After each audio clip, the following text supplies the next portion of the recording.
binasahan ko siya ng kanyang karapatan, ninaras ko siya for PD 1829. So, at pinusasan ko siya. Kaya nang hinila ko na siya palabas, palayo, na nakaposas, siguro nakita ni PRRD na seryoso ko. At hindi tayo patatalo at we do believe na the majesty of the law. Kaya pala si Digong sumama.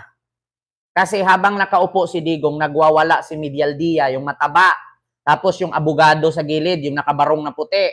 Tapos si Hanilit at si Katie, nagwawala na. So pinalo nga ni Hanilit ng cellphone yung noon ng isa sa mga sundalo. So nakita na siguro ni General Torre na sinasaktan na yung kanyang mga tao doon. So ang ginawa niya, pinusasan si Medialdia. Ngayon nung nakita na ni Digong na hindi na maganda nangyari doon, baka ano pang mangyari sa mag-asawa, sa anak niya.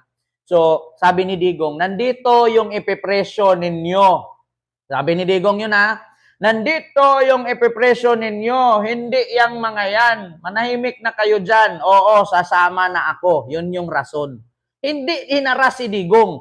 Kampo ni Digong ang nangharas doon sa loob, si Medialdia. Kung ano-ano sinasabi. Yung abogado ayaw umalis sa tabi ni Digong. Hinila nga ni General Torre yun Ito, may video ako ipakita ko sa inyo kung anong nangyari sa loob kasi wala kayo doon. Ako, nandun ako sa loob.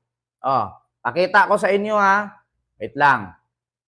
Sana ba yung aking Kita ko sa inyo para malaman nyo doon sa loob kung anong nangyari. Ito. Wait lang mga kababayan. Ito yan ito. Kanina pa Hindi naman lahat ng ilan ang hinuli ngayong araw na to, sir. Ayan yung nangyari sa loob. Ilan ang binigyan ng ganitong... Nandito kayo lahat Ayan Isang tao, ilan ang binigyan ng ganitong sa masalit siya lang sa kayo Just invoke Article 59. Bakit hindi yan magawa-gawa? Ayan ang nangyari sa loob.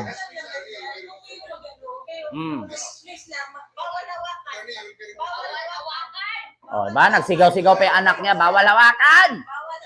Pati asawa niya. Nagalit na si General Torre dyan.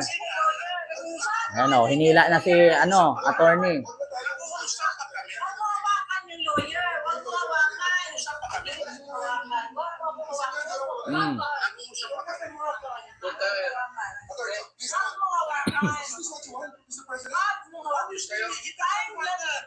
Kayo mga diba? Narinig nyo? Sabi ni Kitty Duterte, wag mong hawakan yung tatay ko! Tangina mo! Narinig nyo? Nagmumura, minura si General Torre. Kung kayo ang nasa posisyon ni General Torre, ako nang masapak ko yun. Mga sundalo, tanungin ko kayo, anong kasalanan ko? Tangina Digong, magpahalata ka, ulyanin ka. Kayo mga sundalo, talungin ko kayo, anong kasalanan ko? Kasalanan, 3 to 6 months, papatayin ko kayo. Baka nakalimutan mo yun. Matanong nga, kayo, nandito lang kayo natin, ikaw, tanungin kita, anong kasalanan ko? Diba? Tahimik na lang. Nakiusap na nga yung kapatid ni Digong nagwala na si Kitty doon Nakiusap na yung kapatid ni Digong, yung babae. May kapatid kasi si Digong dyan kasama, yung babae.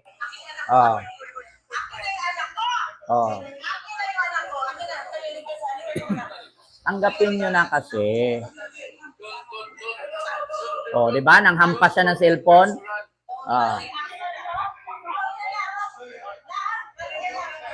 Yan ang nangyari sa loob.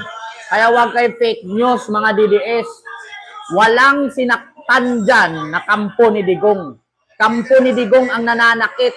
Sinigaw-sigawan, minura-mura ni Kitty, si General Torre. Yung asawa ni Digong nang hampas ng cellphone, hindi lang isang beses. Nagwawala pa.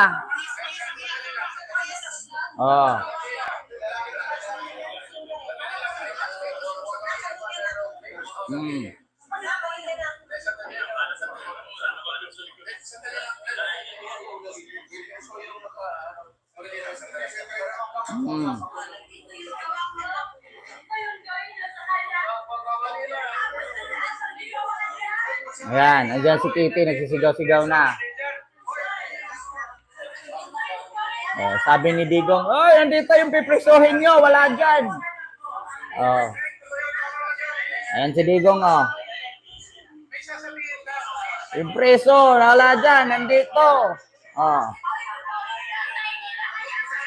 Oh, nagwawala na si Kitty at si Hanilit. Oh, sabi nga ng attorney ni Digong, patahimikin mo muna yan, patahimikin mo muna yan. Yeah? Oo, ang gamit ko pong cellphone is Google Pixel Fold. Oo, hindi po siya Samsung. Mm.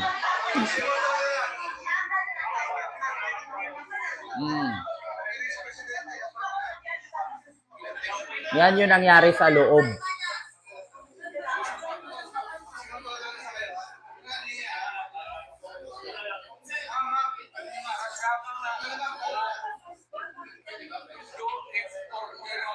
Mm. Yan mga ganun na reaction. Swinded video yan.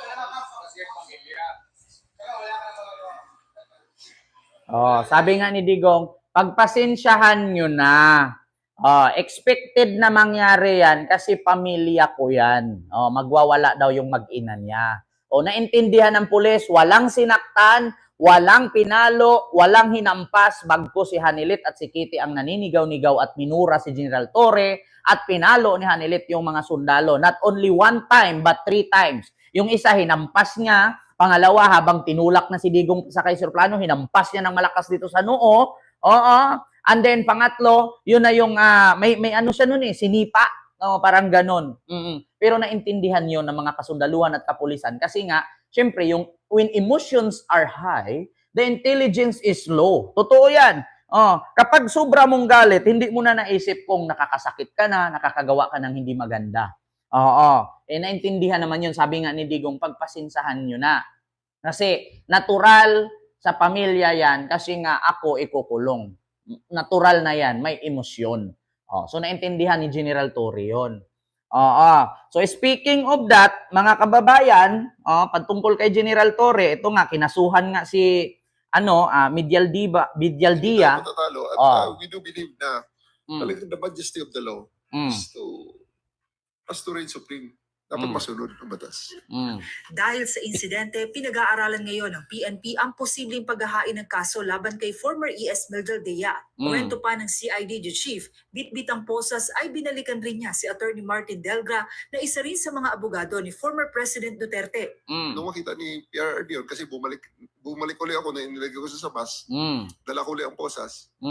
Sabi ko, sir, ito, kasunod. Susundin ko sana si Attorney Delgra, pero umalis naman na sila at sumama na sa PRRD. Bandang alas 9 ng gabi noong Martes nang isakay ng mga pulis sa coaster si dating Pangulong Duterte bago ilipat sa isang private jet. Bukod kay Meldaldea, kasama rin ni Duterte sa eroplano ang isa pang nurse at personal assistant.